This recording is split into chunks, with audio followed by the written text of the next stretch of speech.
and credit. So if you've got some notes ready, I have a few thoughts. And hopefully somebody, oh, we're underway, we're recording. So let me jump in. Want to recognize some people here. If you haven't seen the report, our booking bunnies are doing, buddies, not booking bunnies. That's completely different. But our booking buddies are doing a great job. Our top 3 for contacts, Rebecca at 146, Jenny, 136, and Ludmil Dochev, whom I don't know yet, but that's really strong effort with 100. There he is. Okay, good job, Ludmil. That's 134 contacts. So those are our top 3 total bookings. Chris Lorenzo coming in with a strong 24. Levi with 11, and also Jenny, always in the top 3 with 10. And then booking percentage, Levi 14.5%, closely behind Chris Lorenzo, and then Jessica at 6% there. So you guys all get together and talk because you're all doing different things well. So good job. Also on the activity report, want to recognize a few folks. Cal coming in strong with 312 points, a floating maniac monster. I'm assuming that's just, look at him. He's just there in the well, I'm looking at a picture of him. He's in a marketplace. So that's kind of a cool shot. And then Carl, always strong, always attempting to set records with his activity points with 298 points. What? And then Eustace, wave at your fans with 257 points. Go ahead and wave. There he is. Okay, in the flesh. So people are doing a great job, working hard, and getting things done. All right, so what are we talking about today? If you've got your notes ready, I'm going to cover 9 money-saving hacks for millennials. 9 money-saving hacks for millennials. Now, if you're not familiar with the term hack, that's just a shortcut, but it's sort of slang language. I'm being hip using it. Okay, let's talk. Now, you've probably heard terrible things about your generation if you're millennials, living with parents too long, not being good savers. I don't think that's all true at all. I think every generation I've been exposed to, including my own, which is I'm on the tail end of the baby boomers, no one saved money well. And all of them spent money more than they had. So each generation has had its own problems. But I'm going to give you some ideas. Some of these you're already doing, and if you're doing them, you're just like, yes, great, doing it. I'm on the way to financial freedom. If you're not, then make a note. Has anybody purchased the Total Money Makeover book from Amazon or any? It's a good thing. Okay. All right. So write this down. I will be more coachable. I will be more coachable. We had a saying at my old company that Lee is always right and we will work harder. So that was our mantra. So if I suggest something, go ahead and do it. Don't just write it down and then say, oh, that was a fun call. All right. Number 1 tip or strategy or hack is to pick the correct credit card. Pick the right credit card. Many young entrepreneurs and university students make the mistake of waiting too long to get their first credit card. I'm not against credit cards. In fact, you can really establish a nice credit history with your credit cards. Make sure that they're not super high interest, meaning you can get credit cards here in the States, but they're at 21% interest, which means that if you miss a payment, you're paying that principal plus 21% extra as a bonus charge, which is not fun. That's how people get into trouble. So there are companies that make cards just for young people, and it makes it almost impossible to overspend. You have a credit limit, and while you're using that card for tiny things that you need, you're building your credit score, which we're going to talk about in the next little segment, okay? So get a good credit card, make sure it's secure. A lot of them are backed up by a one-time deposit that goes toward a late payment if you miss a payment. All right, so get a good one. All right, number 2, track your credit. Track your credit. I didn't even think about this when I was 20 years old, but knowing your credit is the first step towards understanding your finances, okay? Now, I'm all about getting out of debt, and so I'm not going to talk about that a lot today, but if you start paying attention to your credit rating sooner, you'll be better off. Now, there are tons of tools online to help you track your credit. There are apps. There's an app called, and here's what I'm going to do today. I'm going to mention apps and websites that are primarily US based, not to say that they're not international, but you may have in your own country an app or a bank that would be a better fit for what I'm describing. So I will mention these and then turn to your leaders who are doing a good job with their finances and ask them, what do we use here? When I was with Hong Kong and Australia last night, they said, that's good stuff, but a couple of the websites you mentioned don't really work well, for example, in Hong Kong. So anyway, I'll just go through the main ideas, the generalizations. So there's an app that I'm familiar with called CreditWise from a bank here in the States called Capital One. It's a large bank. They have it, it's called CreditWise. It can show your credit for free, whether you're a customer or not with that online bank. There's also a service called Credit Karma, which sounds very engaging. Credit Karma and Credit Sesame is another one. Credit Karma and Credit Sesame. Those are all free credit tracking services. So point 2 is figure out what your credit score is, because that will help. Why is that important? Well, someday when you want to buy a flat or a home, they will look up your credit. And if you've been dinged a lot by having bad credit or missing payments, then it hurts you. All right. Number 3, most of you will do this, but I will encourage it. Open an online savings account. An online savings account, okay? Everything we do now is online, so you should be banking online also. They have savings accounts that are just as safe as a traditional bank, and they also have higher rates of return, so your money earns money while you're sleeping, which is what I like. 2 banks that are popular here, you've heard of Discover. Again, Capital One. They have simple savings accounts for younger people, and you can have the money directly deposited each month or every 2 weeks or every time you want or every 6 months, however you set it up. You can have it go right into your savings. So you don't have to think about it. You don't have to sit and look at your budget and go, okay, how much am I going to try to save this month? It's automatic. That's smart. Okay, number 4 life hack. If you have to buy a car, if you need a car, my recommendation is you buy a used car, pre-owned. We call it in the US. That's the euphemism. Have a pre-owned car. I mean, I have purchased a couple cars at their, brand new model. I bought one some years ago, an Infiniti. And here's the deal. As soon as you buy a new car and you get in it and you go, love that new car smell, and you drive it off of the lot, it immediately does what? Depreciates. That's right. You'll lose at least 30%. If you came back a week later and said, you know what, if you could do this, I'm going to turn in my car or sell it back to you, Mr. Car Dealer, it would be worth less, even though you hadn't put many miles on it, because that's the deal with newly minted cars. Buy used cars. That's my suggestion. It just saves tons of money, and most of them are, if they're in good condition, make sure you buy from somebody reputable. All right, number 5. This is the one that needs some translation in your countries. But I would recommend you open an individual retirement account, what we call an IRA. Not the Irish Republican Army, that's historical. This is a different kind of IRA. We call them Roth IRAs here in the States, but open a retirement account. I think in Canada it might be, it was an RSP. Is that the name of it? Chris is nodding his head. Yeah, RSP. There are different terms for these things, but saving anything is a great place to start.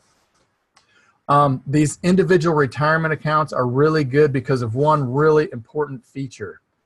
All your contributions that you choose to put into this and the interest that they accrue, they grow tax-free at retirement.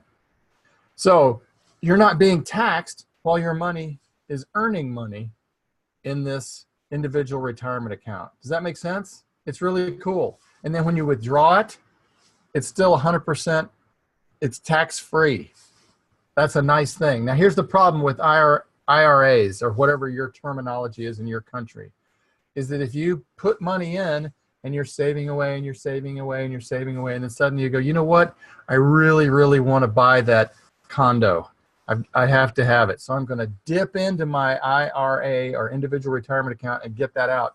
There are massive fees, and you lose all the money that you made over the years. So set up a retirement account and contribute to it as often as you can. All right, that's number 5. That's a long-range thing, but that's how we have to think if you want to be wealthy someday. You've got to have your money work for you. You know, the nice thing is I sleep well at night for all kinds of reasons, but in terms of finances, I sleep well because my money that's in various accounts and funds and different areas, that's all spread out in different places. While I'm sleeping, it's earning interest. So that's a cool way to make money, is to not work for it. So I'm going to encourage you, work hard, stay out of debt, put a little bit away into savings every month. All right, here's another life hack. What are we on? Number 6. Most of you do this, I hope. Automate your bills. Automate your bills. If you forget to pay a bill like a utility or gas or heating or whatever, it reflects badly on that credit score we talked about. So if you've been paying them religiously every month, great. You miss a payment, it's not a huge deal. But if life gets hectic and you fall behind by a couple months, it can really hurt your credit. So here's the good news. If you automate your bill paying, my wife has done a brilliant job with this.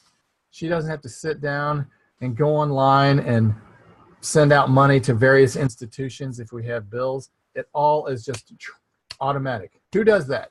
Who does automatic bill pay? I knew Eustace would say that. Nice, Alexander, good job.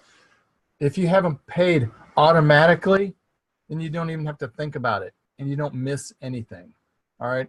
Gone are the days. In the old days, my wife and I would sit down and you would get out a thing called a checkbook.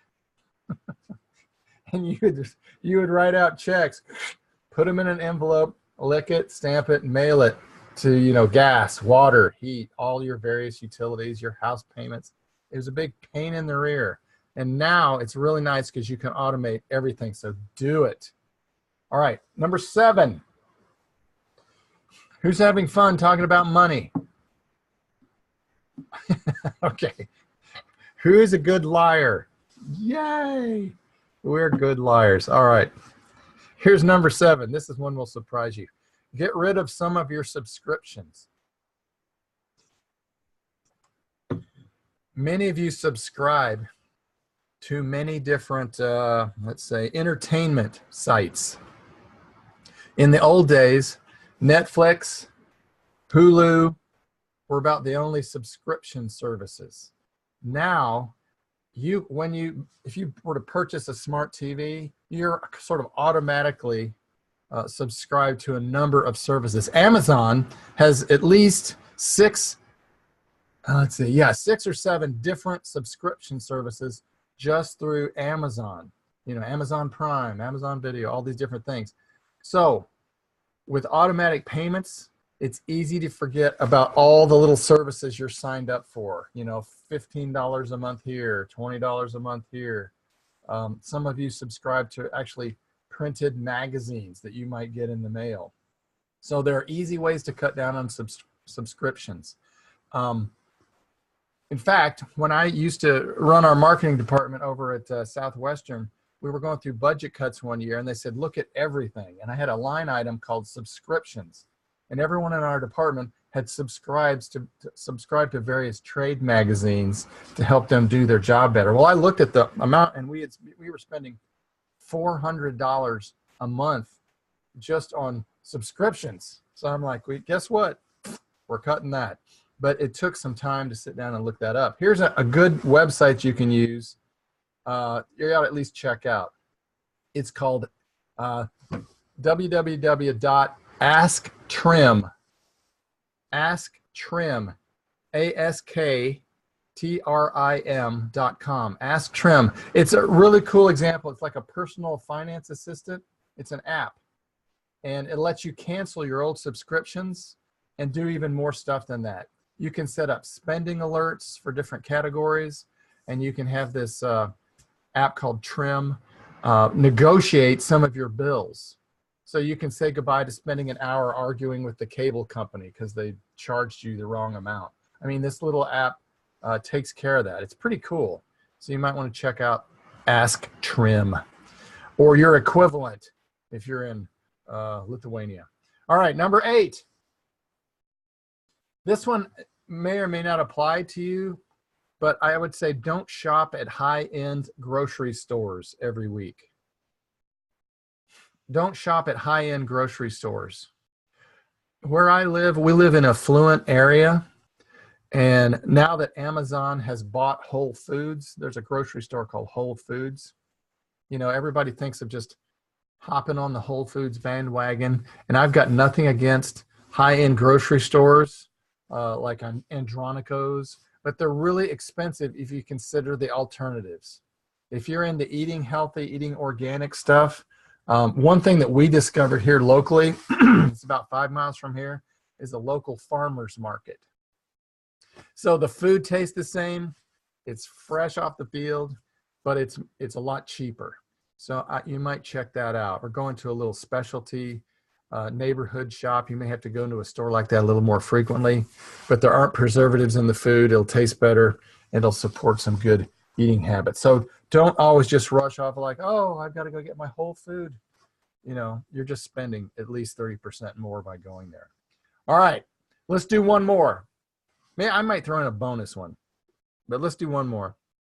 And that is get a budgeting app or a budgeting journal. Has anybody started a budget since we talked about it a couple weeks ago? Has anybody set one up? I knew it, Chris. And I know some of you, I know like Clarence is probably raising his hand. Iva's probably all over this. Momik. But they have blocked the video because they don't want to be bragging too much. But yes, there's Momik. Okay. So making a budget is something I've suggested for a couple weeks. And that's almost as annoying advice as contribute to your retirement plan. Those are just boring topics and nobody wants to do them, but they're super important.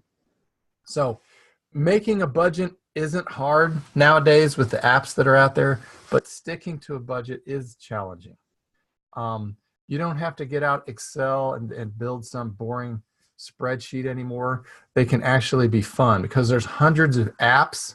If you got on your phone and just went to the Play Store and typed in budgeting app, there's tons that come up. You can try one thing called bullet journaling. I know if some of you are like, I'm so sick of apps, my storage is maxed out with apps, if you could even do that. But you can do bullet journaling. In other words, you just keep track with a pen and paper of everything you write.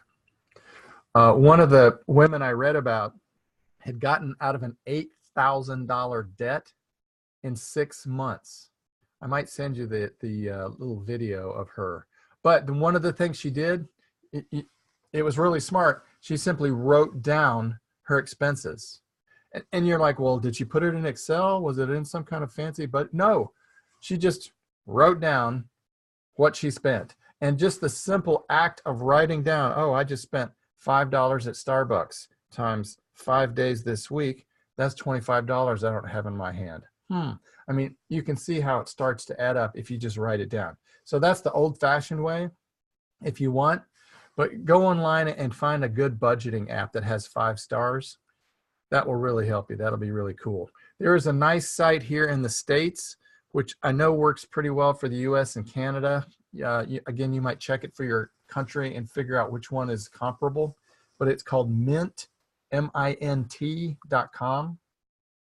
And Mint is really interesting because it is a simple, clean, easy way to input all your money. Here's all my savings. Here's my checking account. Here's how much I've got in my banks. Here's how much I owe. You put everything in it, and then it kind of shows you where your money's going, how much you're spending, different amounts. It's a great way to coach you, and it has all kinds of blogs and different things. That's mint.com. That might be something you can check out. So it's not actually true that millennials just suck at saving, but if you need a boost anyway, those are some simple life hacks that can kind of help you out. Make sure that the main thing you're focusing on, if you have debt, is to start to use that debt snowball method we talked about a few weeks ago. Take your smallest, say if you owe money in 5 different areas, take the area or credit card that you owe the least amount on, and you start chipping away on that till it disappears. And then you go to the next larger amount, and you start to knock your debt out that way. The tendency is I want to like, oh my gosh, I owed so much on this one area. I want to just hit it. Well, you never get ahead of it. The interest keeps killing you every month. So anyway, go back and listen to that recording if you need to. And I appreciate everybody tuning in. And if you just take 1 or 2 of these suggestions to heart and make them a habit, it will help you be wealthy, healthy, wealthy, and wise later as you're older. And people will look to you and go, how did you do it? You can say, yes, I listened to these leadership calls, and now I've got my finances together. So help each other out. Discuss these if you're in a group of people. Find out who's doing well in different areas. Have a little team discussion if you're not heading out the door right away. And let's help each other, because it's not how much money you make that's important. It's how much you save that's critical. All right. Everyone nods sagely. Yes. All right. Thank you. You guys are winners. I appreciate you being with me, and we will talk again next week. All right. Have a good one. See ya.